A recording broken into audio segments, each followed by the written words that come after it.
Kembali lagi bersama gua Kang Hanel. Asik. Kang Arya kamu mah. Gitu ya lo. Bener dong. Karena perkenalannya sudah Kang Hanel, udah tau lah ya. Kita mau ngomongin film dari aktor yang nggak tahu belakang ini terpapar nonton film-filmnya dia ya. Iya bener. Setelah terakhir apa? Terakhir Wall to Wall. Wall to Wall. The Wall. Sebelumnya lagi apa? Squid Game. Iya, kalau aku sih baru nonton 3 berarti. Iya, dan Kang Hanel ada lagi di film terbaru ini berjudul Yadang. The Snitch. Ya. The Snitch itu informan. Asik. Yadang itu juga draft iya, itu bahasa informan. Korea. Iya. Kalian bisa nonton filmnya ini di Catch Play ya. Yes. Ada ini film baru di Catch Play. Catch Play itu emang kadang suka banyak ngasih film baru tiba-tiba aja gitu. Jadi harus sering-sering buka ya. Iya benar. Kaget gue juga kadang-kadang anjir ini film baru kemarin di bioskop udah ada aja gitu ya. Nah itu juga sih kaget aku. Iya. Langsung di depan Iya. Perasaan ini baru minggu lalu beres. Kenapa udah ada? Malah pernah waktu itu ada di bioskop pas ada dia udah ada. Dan ini tuh nyeritain tentang si Kang Hanel ini jadi Kang So ya. Tetep ya akang-akang ya. Dia orang Sunda apa orang Korea sih? Mukanya tuh Sunda banget gitu.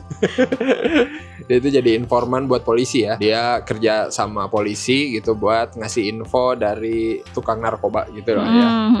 Jadi yang ditangkap tukang narkobanya nanti dapat keringanan hukuman, terus nanti polisi bisa nangkep yang lebih gede lagi gitu. Iya. Itulah barter gitu. Iya. Jadi ngeri sih sebenarnya pekerjaan ini ya. Iya. Kalau lu ketahuan ngadalin siapa gitu, dibocorin sama siapa, lu pasti dikejar gitu. Nah itu sih maksud aku. Apalagi kalau narkoba gitu kan, yang di atasnya itu loh yang ngeri loh. Kartel-kartel yang edan eling itu loh. Udah tau lah Breaking Bad kayak gimana ya. Aduh.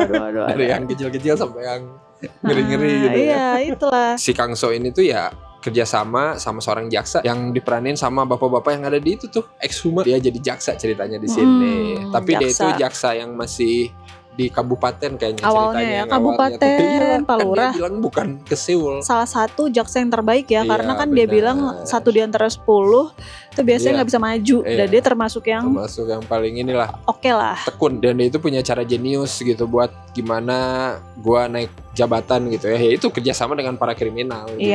Salah satunya si Kang So ini yang dipenjara gara-gara dijebak. Konfliknya tuh muncul ketika si Kang So ini ngasih informasi soal narkoba yang dipakai anak pejabat ya, anak calon presiden. Iya, bahkan ngeri banget. Jadi calon presiden. Dan si jaksa ini ternyata kalah tawarannya. Iya, ternyata uang mengalahkan segalanya ya di sini. Lupa lah, kalau udah dihadapkan dengan uang besar, jabatan juga kan mau dinaikin lagi. Bener. Udah deh. Nggak ada itu apa itu saudara. Dari situ tuh nanti kita bakal lihat gimana si Kang So ini bangkit aja ceritanya untuk membahas dendam. Iya. Simple lah ini mah. Kayak udah banyak banget ya sih, kayak film tentang polisi, narkoba, terus nanti ada pengkhianatan, ada balas dendam, gitu udah sering banget gitu.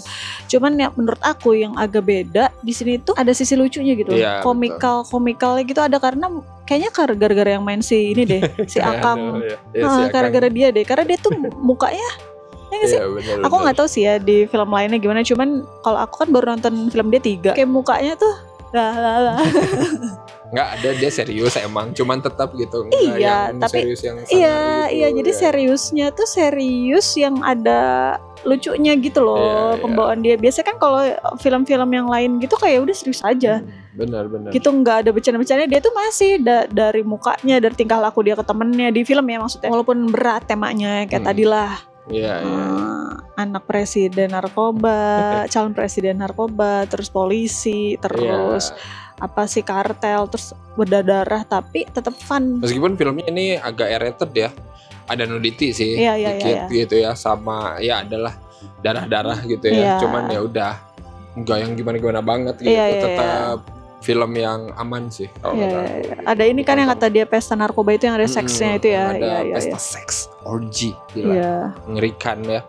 Selalu ada aja kayak gitu ya. Kalau orang-orang penting, orang-orang punya jabatan, itu mah nggak sekali 2 kali, banyak tau berita-berita kayak gitu. Selalu ada aja. Cuman nggak ketahuan aja ya. Kamu nggak tahu yang di Hollywood P Diddy kan kayak gitu juga modelannya ya kan, selalu ada aja. Dia kan bukan pejabat. Ya tapi intinya orang kaya berpengaruh. Aku juga suka di sini sebenarnya si karakter Kang So ini, dia punya beberapa alat gitu ya, kayak kacamata gitu kan yang buat ngerekam gitu. Terus dia suka bawa mobil Jeep yang Hummer ya itu ya. Sangat mencolok ya. Ya pokoknya itu tuh sangat gimana ya, sangat ngeliatin kalau dia tuh gue bangga banget, kontras banget gitu sama series atau film soal narkoba lain gitu ya, yang ngeliatin kalau informan itu hidupnya mengerikan gitu. Kalau di sini kayak kebalikannya. Nah itu sih.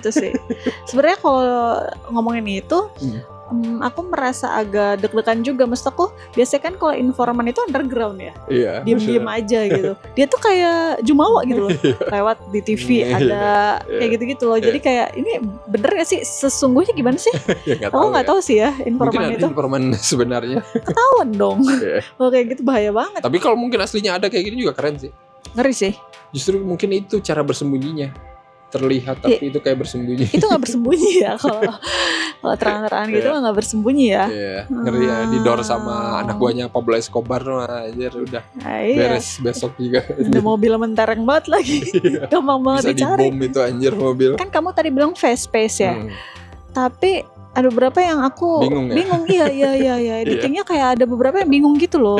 Cukup mengganggu sedikit ya. Tapi untung gak banyak. Soalnya ini tuh kayak ada pengen disangkut pautin sama politik gitu kan. Cuman kayak informasinya tuh emang terlalu banyak tapi cepet gitu loh. Iya. Jadi emang benar-benar kayak tunggu tadi maksudnya apa, tapi ntar lu paham sih gambaran besarnya gitu. Iya. Enggak, apalagi kan balik lagi ya. Udah cepet terus dia kan nyebutin nama-nama orang. Nah itu lagi balik lagi ke situ. Jadi kayak gimana? Gak inget ya. Dia ngomongin siapa? Ngomongin calon presiden yang lain. Kita gak tahu padahal itu maksudnya itu. Iya, gitu. Yang kayak ini maksudnya oposisinya yang anaknya ini gitu. Iya, memorable aku sih ini ya paling dia si Kangso direhab. Ditangkep. Iya.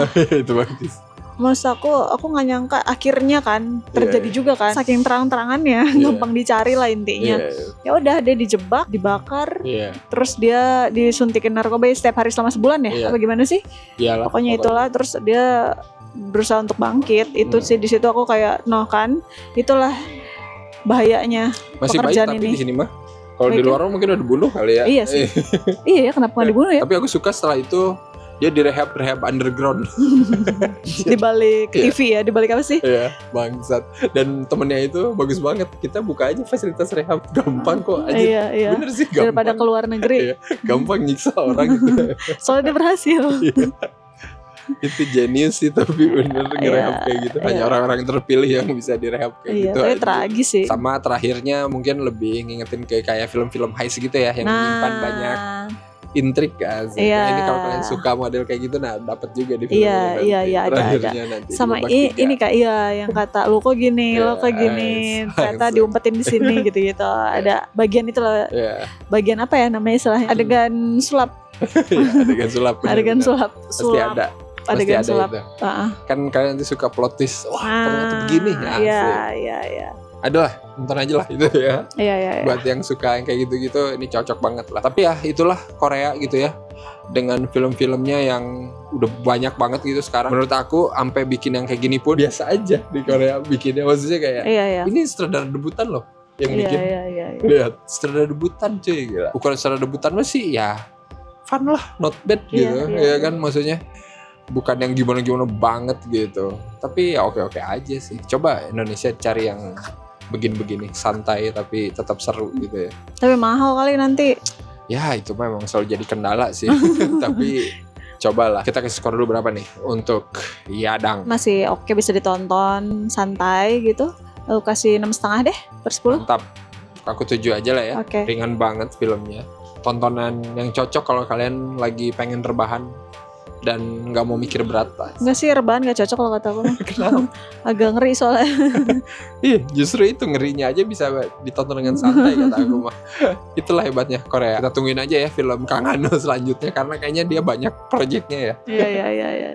Apakah dia akan ketawa-tawa lagi kalau main film selanjutnya? Tapi cocok emang, seru sih, seru. Mukanya ya. Tapi dia dilihat-lihat lama-lama cakep ya. Yang juga aktor. Ya nggak usah, kalau di Squid Game tuh ya kan emang ceritanya lagi dikurung gitu doang. Terus yang Wall to wall itu ya udah oke. Pas di sini tuh kayak mungkin karena pakai mobil itu ya, sama pakai baju yang proper jadi kayak wanita sama saja guys, lihat mobilnya dulu.